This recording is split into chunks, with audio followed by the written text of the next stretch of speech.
Welcome to Wannabe Clutter-Free, formerly Wannabe Minimalist, the podcast for busy families who are tired of the chaos, fed up with being overwhelmed, and ready to enjoy life again. Each week, we talk about how to let go of the clutter so that you can focus on the things that actually matter. And it's not just physical clutter. We talk about the mental and emotional stuff too, because if it's holding you back, it's time to ditch it. I share what I've done in my own life to declutter, organize, and calm the chaos, but you won't just hear it from me. There are amazing guests too. It's practical, doable, and simple for those of us that want to be clutter-free. You're listening to the Wannabe Minimalist Show with Deanna Yates, episode number 58. On today's show, we're looking at how you can get your home in order quickly.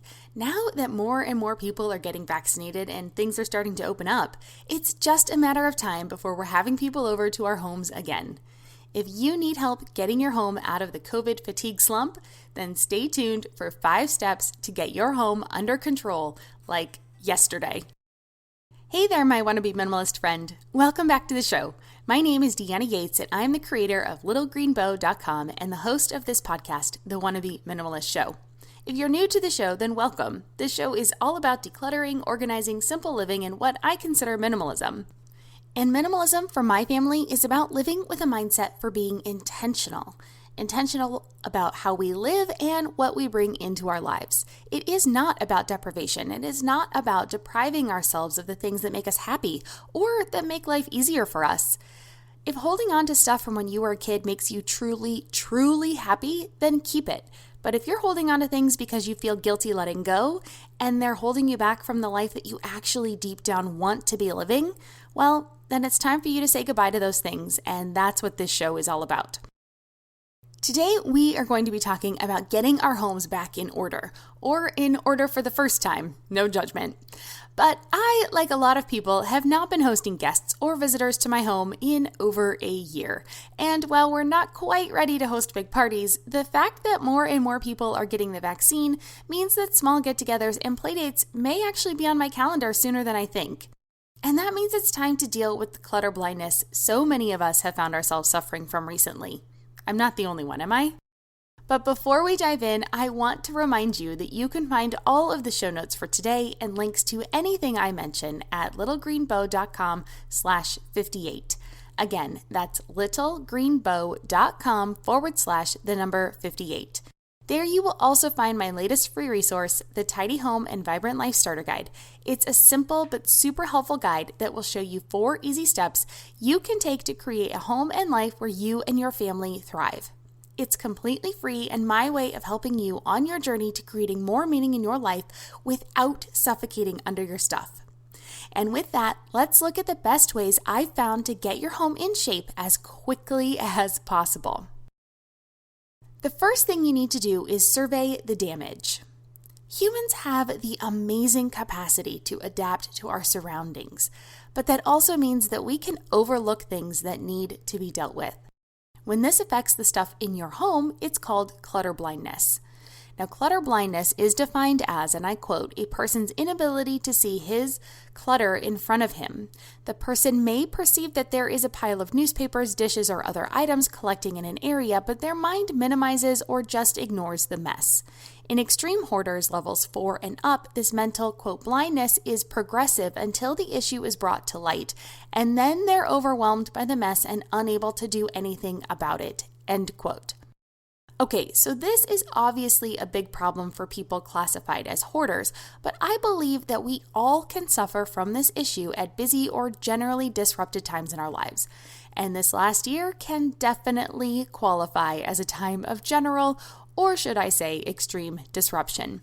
And while this does affect hoarders, for the purpose of this episode, I'll be discussing the lighter levels of clutter blindness, which is basically that you've gotten too comfortable or used to your surroundings so you no longer see or care much about the clutter building up in your home. When this is the case, we simply need a refresh. This is the state where I currently find my own home. We've rearranged furniture a few times to accommodate our new working and schooling conditions, which means that we've had to add areas for desks and office storage that we did not need in the past. We've held on to things just in case we needed them, because for a while it was difficult to shop, things were sold out, or we didn't want to go out and buy anything. Money was tighter a year ago because some of my husband's freelance work gigs disappeared overnight. And we got really good at upcycling and reusing things that normally would have been recycled or tossed because we were trying to be creative with what we had available without buying a bunch of stuff on Amazon, and honestly, we were just looking for things to do. All of this contributed to what I'm calling a home suffering from a state of pandemic comfort, or trying to make things fun, relaxing, and as stress-free as possible while not leaving the home much. Perhaps you find yourself in a similar situation. If so, the first thing you need to do is take an honest look around your home. How would you feel if someone dropped in right now for a visit? It's okay if you're feeling a little panicky. That's what today's show is going to help with. So how do we take stock and survey the damage? Well, my favorite way to do this is to step outside. I know, we're talking about inside our homes, but trust me, I want you to just go outside so that you can clear your mind for a moment. Even walk around the block, clear your head. Really just give yourself a space, a barrier, a separation from inside. And I want you to visualize what you want your home to look and feel like. And it's important to think about this for all the different parties that use your home. Now that means yourself, your partner, your kids, your friends, your family, your guests, anybody that comes into your home. How do you want them to feel when they are there? Then walk back into your home and measure how far off you feel you are from your vision. Go to each room and think about what you would like to fix, change, or clean up. I want you to be kind, but I want you to be super honest. We cannot fix it if we're not willing to see it or change it. So that's the first thing to do. You've got to survey the damage. The second thing to do is to map it out. Now that you have a clearer picture of what your home looks like, it's time to map out a plan. Now, this can be as simple as making a list of things you want to change, or as complex as creating a design plan. For the purposes of making the biggest impact as quickly as possible, I want us to stick with the simpler side on that spectrum and just start by making a list. Again, I like to do this for each room so that I can tackle things in an organized fashion. I have learned over the years that I tend to take on a lot of different projects. I'm still a work in progress on that, and I still have to remind myself on a very regular basis because I have a hard time following through. When I start a bunch of different things, it's really hard for me to finish just one. So I actually did a podcast episode on this titled The 7 Secrets to Finish What You Start. So if that's something that you struggle with too, I'll leave a link in the show notes so that you can listen to that episode when you are finished with this one. But one of the best ways to follow through is to tackle one thing at a time. So go room by room, create your list, look to see if there are clutter magnets or areas where things are just piling up, or if there are things that are out of place. Perhaps your living room has become overrun with blankets and they need a better way to be organized. It doesn't really matter. What we're looking for are things that don't fit with the vision of your space that you created in the first step. Now, the trick is to jot it all down. This is not a time to make excuses or rationalizations. This is the time to set your emotions aside and look with clear eyes. Put it all on the list, no matter how big or how small. You can always come back and edit your list or make adjustments when you start doing the work. The next part of mapping things out is to create a schedule for when you will work on decluttering or straightening things up.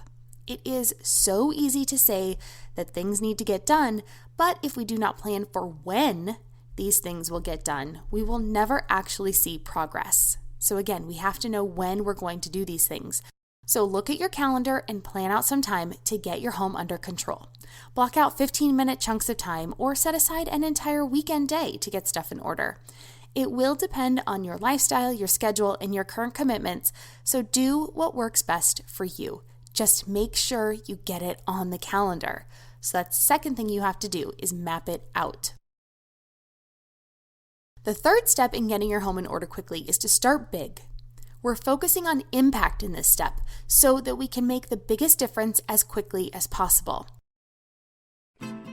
I'm Margaret. And I'm Amy. And together we host the podcast, What Fresh Hell? Laughing in the Face of Motherhood. Margaret, I would say you're sort of a where are my keys kind of mom. Correct. Sometimes a where are my kids kind of mom.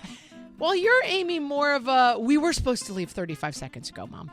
Touche. In each episode of What Fresh Hell, we come at a topic from our usually completely opposite perspectives. I bring the research. And I bring kind of the gimlet eye. Like, is that research really going to work, people?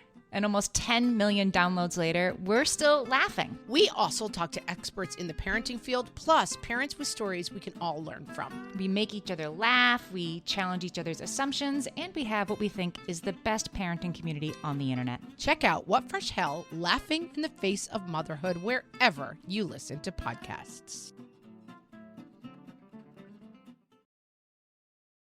So think about the different rooms in your home and start with the one that will make the biggest impact. From experience, this will probably be the entryway or the kitchen, as these are the rooms seen first or used the most when you have people over.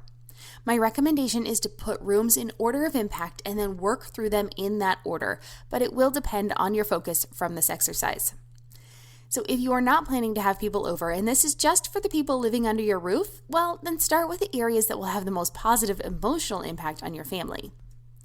With my daughter's birthday around the corner, we've been working in her room and it's taken priority because it's one way we're helping her celebrate getting another year older. This has meant that my living room project, which is also our entry, which we started on Mother's Day, has taken longer than anticipated. But it's all about our current priorities. Then once you have your rooms prioritized, it's time to order the list of things to do in each of those rooms by the things that will make the biggest impact. Can I be honest here? The thing that will make the biggest impact is probably just a good tidying up and decluttering session. Now, for those of you groaning, don't turn me off just yet. I know you've heard this advice, not just from me, but from lots of different sources. But I do want to ask you, have you tried it? When was the last time you really decluttered and focused on your home and clearing stuff out? If it's been a while or you need some help, I actually just started a new decluttering challenge in my group called the Snowball or Avalanche Challenge. You declutter a different amount of items each day, and we would absolutely love to have you join us so we can cheer you on. There has been a lot of activity already, and I think we're only on the second day by the time this airs. You can follow along on Instagram by checking out my profile, which is little.green.bow, or come over to the conversation in my private group on Facebook. We're the Wannabe Minimalist family over there, and I will leave a link in the show notes, or you can just search for us and find us. By the time you hear this, like I said, I think we're on day 2, but don't let that stop you. Dive in and clear the clutter. If you start with the snowball method, you'll only have 3 things to declutter. If you start with the avalanche method, you'll have about 59, I think, well, that's not about. You'll have 59 if it's day 2, but I think I probably decluttered that on day 1. So you can do it. Come on over, dive in, make the commitment, and start getting the stuff out of your home. Okay, so hopefully I convinced you, but if you want other ideas and not just decluttering, the next thing you should try to do is get rid of something big. Okay, I guess that is kind of decluttering, but it's not all that little stuff. Is there a big piece of furniture that you're not using? Or maybe you're using it as a laundry rack. That happens a lot. Could that piece be donated, sold, or relocated? Are there items that were moved to a space to make this last year more manageable, but maybe now they can be returned to their original homes? Or maybe the layout just needs a refresh. Can you move things around for a better flow or a visual impact? We actually did this with my workspace in our small great room. I swapped it with our love seat, which was kind of our reading area and like little cozy nook. And it was nice because I could tuck my office supplies away now and I can hide them in a shelving unit just because the way the room is laid out, it's not the thing you see when you first walk into the space. It wasn't a big project, but it has had a big impact. And so dealing with these bigger pieces or changes will make that biggest impact in the shortest amount of time. So it's best to start with these and then work down. We're going for efficiency and speed with our tips today. Remember, I promised to help you get your home in order quickly, and that's why we're focusing on this. So that was the third thing, start big. The fourth thing, though, is to corral the little things. So just like those big things will make a big impact, the little things can get out of control and add to that feeling of chaos. I'm not talking about one piece of paper or a stray toy, although those things are really easy to deal with. So if that's a problem for you, what are you waiting for? Just go put them away. But what I'm talking about are the piles of little stuff. Now, this is generally the entry table covered with stuff from the last few weeks, or the pile of mail that has yet to be dealt with. Maybe it's a stack of things that need to be returned to the store or to the library. Maybe you have items you've decluttered that have not made the final trip out of your home. Don't worry, I'm raising my hand over here. That's totally me. But for these things, it's time to complete their journey and to process them. Take 15 to 30 minutes to clean off the flat surfaces in the room that you're concentrating on. Put the items to be returned or donated in your car and put a calendar reminder on your phone so that you don't forget to make an extra stop or two this week. These piles and stacks of little things, they add up, and you just need a little bit of concentrated focus to deal with them. And so now what do we do with all the stuff that's left? Well, the purpose of this episode, like I said, is to help you make progress quickly. It is not about setting up the perfect system or color coding the items in your home. We can work on that later. Today is about getting your home in order quickly after a year of not hosting company and just letting it get out of general control. So with this purpose in mind, we need some emergency efforts. And now what I'm about to say is not the best advice if you want to have the perfectly organized home.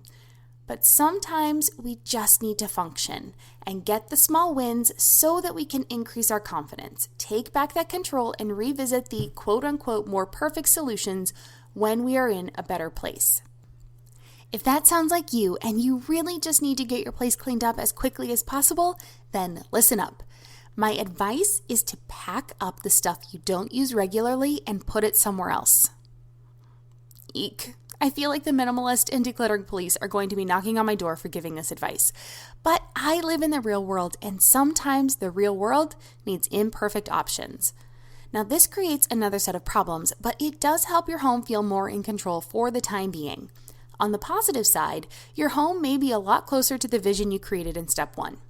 If this is the case, just having this taste for what life is like without all your stuff and clutter is often enough for you to be able to let that extra stuff go without much trouble. Sometimes we just need to be able to see what it's like with our own eyes and in our own space to know that it's possible to live well with less. But on the other side, there are real issues with dealing with our stuff this way. In fact, this is probably how you've dealt with a lot of your stuff in the past. It's how a lot of people deal with things they don't want to face, and why over 30% of people cannot use their garages to park their vehicles in the US. So instead of moving forward how we always have, how do we make a plan for dealing with these negative effects? The hard truth is that you need to face your stuff at some point. It will not magically disappear just because it's in a box and you can no longer see it. The best way to do that is to block off time in your schedule regularly to go through all of the stuff you've boxed up and set aside. Start with the latest stuff you boxed up and work through your stored stuff from the most recent to the oldest if possible. Of course, if it's not, just go through one box at a time. Now, one of my favorite times for going through stuff is right after my daughter goes to bed. Now, it's not because I have a lot of energy at that time. It's just a really good time that works for me, and I can make it a habit and I can stick with it. So yes, you will be tired and it will be tough the first few times, but once you get the hang of it, it goes quickly and you can fully relax for the rest of the night. And I don't know about you, but for me, when I know there are a million things to do, and I don't have a plan for tackling them, it's super hard for me to relax. So this method works well for solving that problem. For instance, every night after the kids go to bed, spend 15 minutes decluttering a box and tossing the items you no longer need. When the timer goes off, you're done. Shut the box and enjoy the rest of your night guilt-free because you know you'll be dealing with the rest of the stuff in that box tomorrow, same time, same place. That will help you deal with all of that little stuff that piles up and adds up over time. And that is step 4. And that brings me to the last step. The fifth and final thing to do in order to get your home in order quickly is to scrub and clean. Now that you've dealt with your stuff, it's time to deal with the dust. I've done a decent job keeping up with the cleaning in our home, shockingly, because we either deal with it as we go, like in the kitchen because we're cooking and eating from home 3 times a day, or because I stick with a weekly schedule, and that has worked amazingly well for us.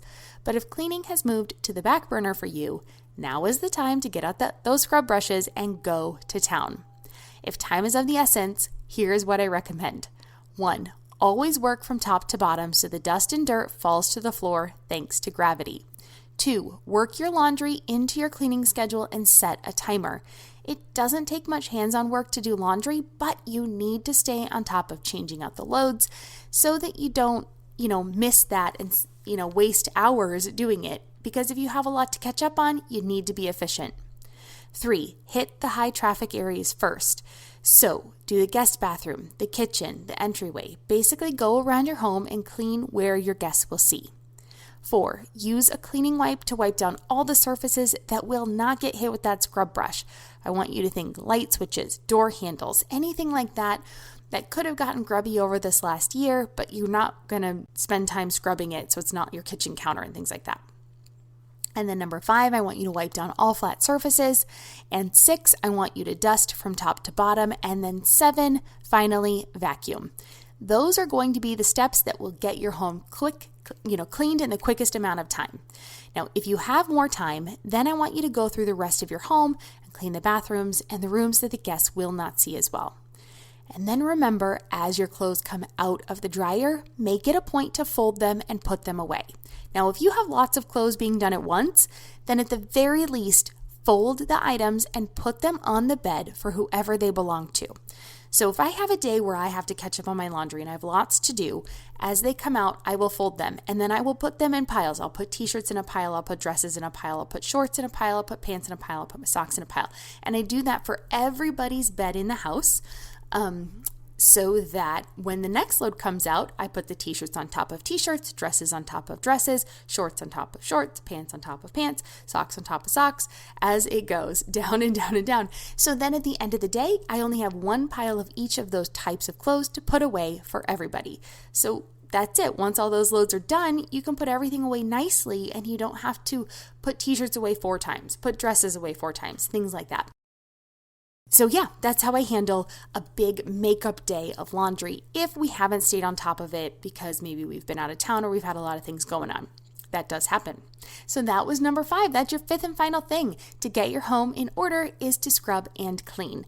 And before we go, I do want to leave you with a bonus tip, and that is to make a plan for going forward. So congratulations, you've gotten your home in order, and honestly, I am so proud of you. But now I want us to make sure that it doesn't get to this place again.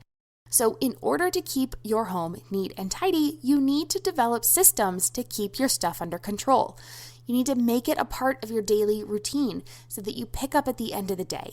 And I highly recommend doing this as a family, and we do ours after dinner, but before we get dessert or we get to sit down and play a game or watch TV together.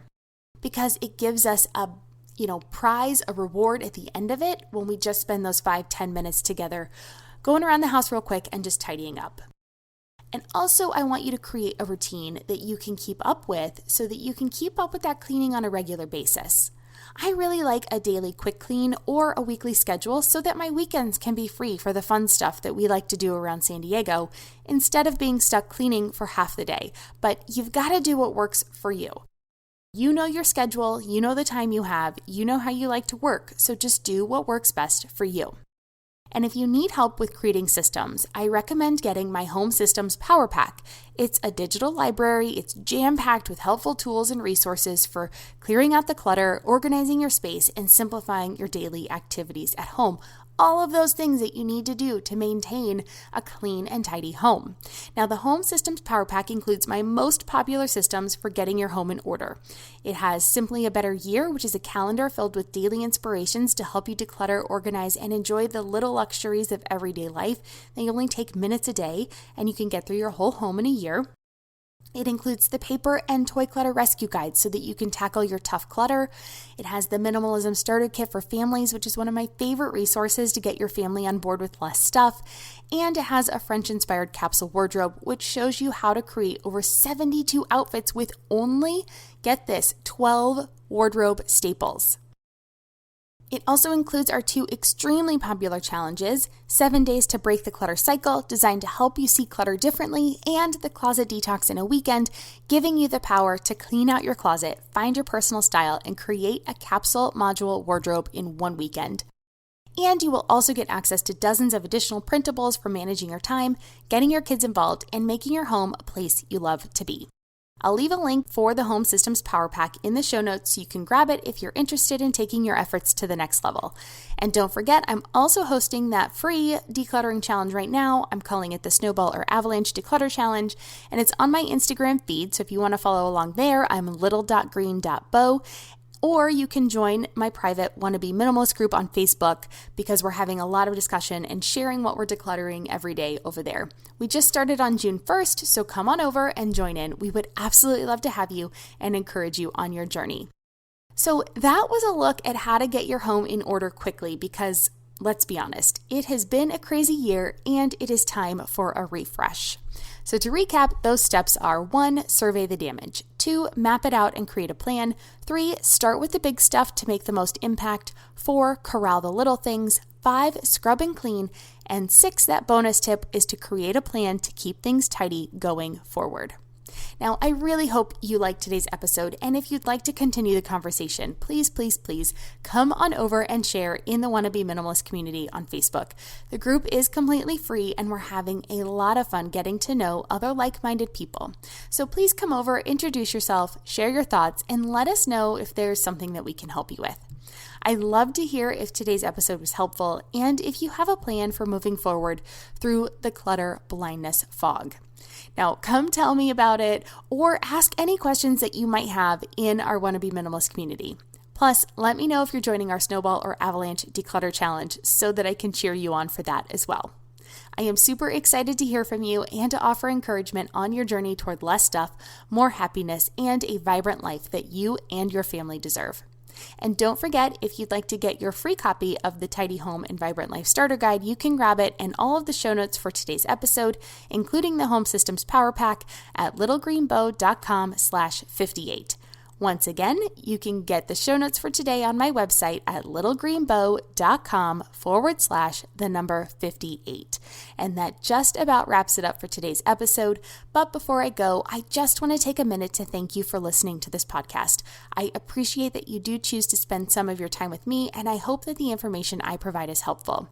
If you enjoyed today's episode and have not done so already, please be sure to subscribe to be notified of new episodes wherever you prefer to listen to podcasts. And also leave a review so more people can find us and discover the benefits of a minimalist lifestyle for themselves. And if you have anything you would love for me to cover and discuss, please feel free to reach out. I would love to hear from you. Let me know how else I can serve you and the topics that you find most helpful, or if there's something you want me to address and you want me to talk about. Feel free to tag me on your Instagram stories. One more time, I'm little.green.bow over there. Please do not forget the dots. Or you can email me at deanna@littlegreenbow.com. Cheers. I'll see you next week.